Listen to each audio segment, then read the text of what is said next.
Olá pessoal, tudo bem? Eu sou Oscar Frank, consultor econômico da RJ Investimentos, e esses são os destaques econômicos da última semana. Começo falando a respeito dos Estados Unidos. Apesar do dado positivo do CPI, do Índice de Preços ao Consumidor para o mês de maio, lembrando que essa não é a métrica preferida de inflação por parte do Federal Reserve, do Banco Central Americano, mas é um indicador importante, um termômetro significativo para monitorar o comportamento da inflação nos Estados Unidos. Ainda assim, a decisão do FONC, do comitê que determina a taxa básica de juros nos Estados Unidos, foi marcada por cautela.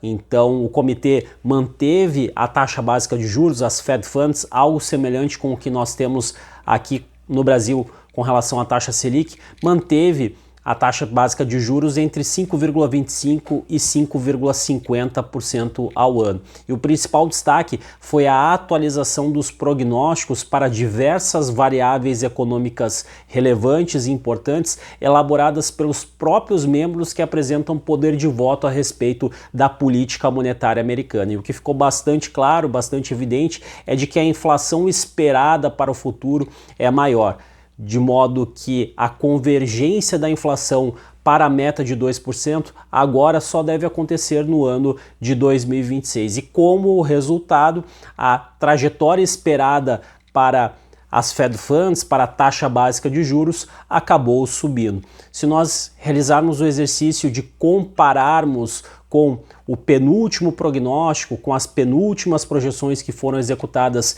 em março, lá atrás se esperavam 3 cortes de juros ao longo de 2024 e agora se espera somente uma diminuição.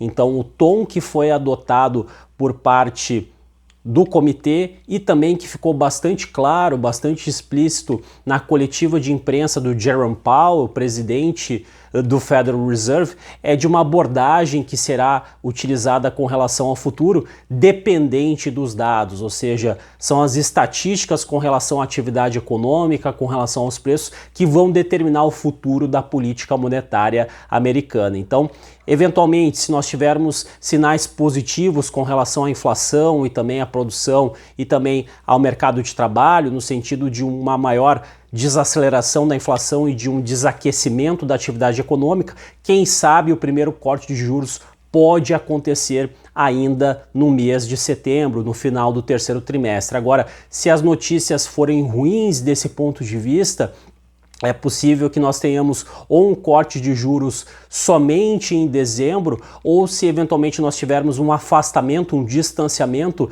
da meta de inflação de 2%, é possível que nós nem tenhamos cortes de juros em 2024. Então, essas foram as principais lições que ficaram para mim desse último FONC nos Estados Unidos. E com relação aqui ao Brasil, nós tivemos a divulgação do IPCA, do Indicador Oficial de Inflação do Brasil, para o mês de maio, que já incorporou uma parcela significativa dos efeitos das enchentes aqui no Rio Grande do Sul.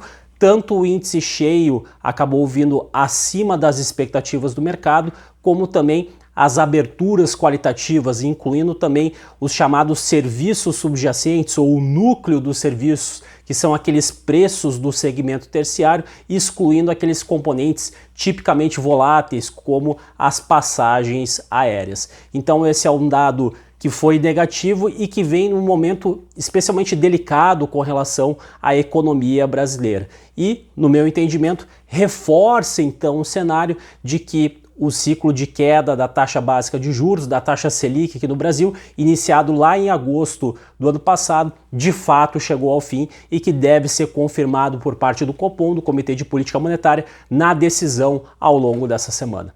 Vejo vocês na próxima, um abraço e até mais.